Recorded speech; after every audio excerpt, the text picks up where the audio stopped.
How about alphanumeric strings? Now, once again, when you try and create user IDs for users, most systems don't allow special characters in user IDs, right? Or sometimes you might not want to allow numerics, just alphabets. So there are different constraints that different websites place or different apps place on the way we create user IDs. How do you enforce it? Well, you can just go and look at all the characters and create that functionality for yourself. Like, okay, these are all the alphabets A to Z, and these are all the numbers 1 to 9. These are all the special characters. And then make sure that every string that the user enters does not contain any of these characters. You could do all of it on your own. Or you could use functions like this: isAlNum, meaning is alphanumeric, or is alpha, is alphabetic. If it contains numbers like so, 1 is a number, this is a 1, and this will return false because it contains a number. Or these are special characters like an ampersand, or the bang symbol, or cap, or star, brackets. Those are all special characters, non-alphanumeric characters. I wouldn't really want to call them special characters, non-alphanumeric characters. So is alphanumeric, this one would return false because it has a non-alphanumeric character. Now you can try this on your own. It's really simple. Just a couple of functions related to alphanumeric stature of a string. Okay, how about string concatenation? You want to combine strings. Now remember, I said strings are immutable. You can't really change a string, but you can assign a new value to a string altogether. You can't change a particular alphabet of a string or a substring. The simplest way to concatenate strings is using this syntax: plus. Using plus, you can just simply concatenate strings. It's very easy. So let's actually try it. So let's create two strings here. Name underscore 1 is Ajay, name underscore 2 is Tech. Name equals name underscore 1 plus name underscore 2. Execute. And what is name? So it got concatenated. You can concatenate it in a variety of ways. For example, you want to concatenate with a space in between. Space plus name 2. Execute, execute. See, you got that extra space here. So that's how you concatenate strings. Once again, if you're confused about why this plus operator works, remember plus is addition. Mathematically, it just adds numbers and that's all it does, right? But how come it adds strings as well?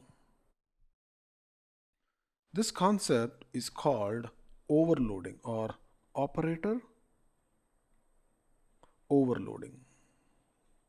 And in order to understand what is really happening behind the scenes, you'll have to wait until we come to object-oriented programming. But until then, think of this as a shortcut. All right. So let's leave it at that and let's move on to upper and lower case. Once again, the reason why you want to do it is either because you want to format the string in a particular way, or you want to correct whatever the user has input. For example, the user has put in something like this: username. Username is user name. In the username box, the user has put in Ajay, right? Like that, with A as a capital letter. Okay, you store it in your system. Tomorrow, the user might not enter A with a capital. He might enter A with a small. In that case, how do you compare? So basically, we should be doing some kind of a case insensitive comparison. It should not be case sensitive. Well, if the website really wants a case sensitive comparison like some banks do, you might want to do it. But other than that, most of the time you want to do a case insensitive comparison of strings. So basically, AJAY should be equal to AJAY. So you got to be able to manipulate words or strings from capital to small, small to capital, make it all capital, make it all small, make it initial capital, make it init small. So these are all the functions that you need to be able to perform on strings. And Python allows you to do all of that. There are a variety of functions. Let's see some of them. So for example, you see this. It's really simple. So it's a sequence of characters here with the first letter as the capital. And when you use the upper function, it returns the entire string capitalized. Okay, that's how the upper function works. Now, how about another function, title? The function title only does init capitalize. It's called init capitalization or initial letter capitalized, right? So the upper function returns all caps. This one only does init caps. Okay.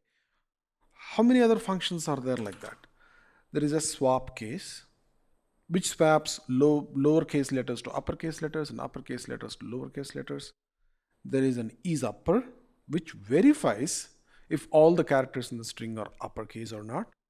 There is a isLower, which verifies similarly whether all the characters are lowercase or not. And then just like the title function, you can use the capitalize function to capitalize the first letter and make all the rest of the letters as small. Now let's try some of these functions and then we'll move on to challenges. We'll try with the simplest of the strings, just a simple name, and then name underscore one dot is, so name underscore one dot upper. It returns it as all caps. What about name underscore one dot title?